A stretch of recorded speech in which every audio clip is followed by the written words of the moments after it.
Now let's take a look at fire extinguishers. They're divided into 5 categories, classes A, B, C, D, and K, and each one is used for specific types of fires. They also have numerical ratings that serve as a guide for the amount of fire the extinguisher can handle. The higher the number, the more firefighting power. The ABC extinguisher is the most common type for general use. This is a multi-purpose dry chemical extinguisher. The ABC type is filled with monoammonium phosphate, a yellow powder that leaves a sticky residue. The disadvantage of this type of fire extinguisher is that it may be damaging to electrical appliances, such as a computer.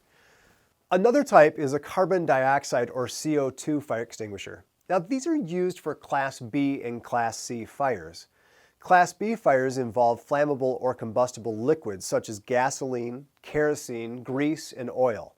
A Class C fire, however, involves electrical equipment such as an appliance, wiring, or circuit breakers and outlets. Now, CO2 extinguishers contain just that, carbon dioxide, a non-flammable gas, and they're highly pressurized.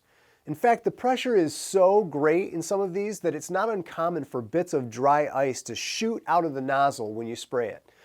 They don't work very well on Class A fires, and these include the ordinary combustible materials such as paper, wood, and cardboard, and most plastics. The CO2 extinguisher may not be able to displace enough oxygen to put these types of fires out. Now, this causes the fire to actually reignite. But CO2 extinguishers do have an advantage over dry chemical extinguishers. Since they don't leave harmful residue, they're a great choice for an electrical fire on a computer or other favorite devices like your stereo or a TV. Now, it's important to know what type of extinguisher you're using. Using the wrong type of fire extinguisher for the wrong type of fire can be life-threatening. For example, using a water fire extinguisher on an electrical fire could electrocute you. Also, using water on a grease fire will only spread the fire out and create more of a dangerous situation. So when preparing to use a fire extinguisher, keep the following points in mind.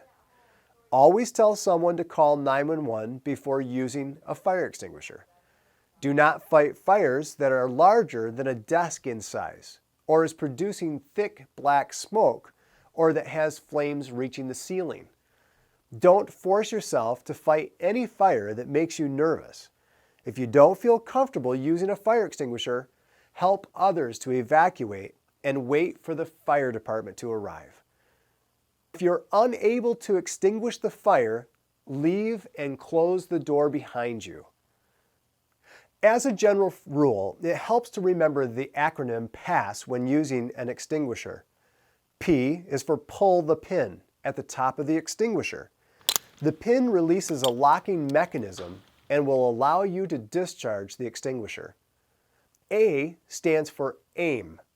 Aim at the base of the fire, not the flames. This is really important in order to put out the fire.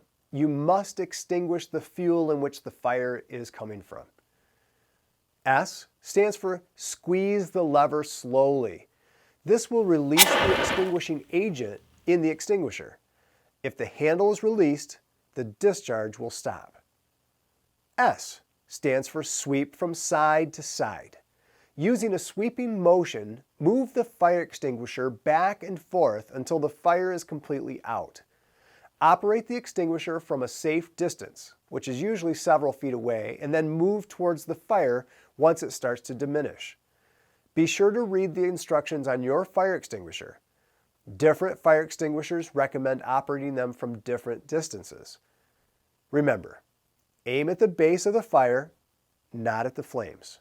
This is an extremely important point when trying to extinguish any fire. So in conclusion, remember, fire safety is everybody's responsibility, and prevention is the best cure to not getting hurt or killed in a fire. Be sure to be aware of your surrounding areas, know how to escape if a fire does break out, and if the fire is small enough, it's a great idea to know how to use a fire extinguisher because you never know when you might be able to save a life.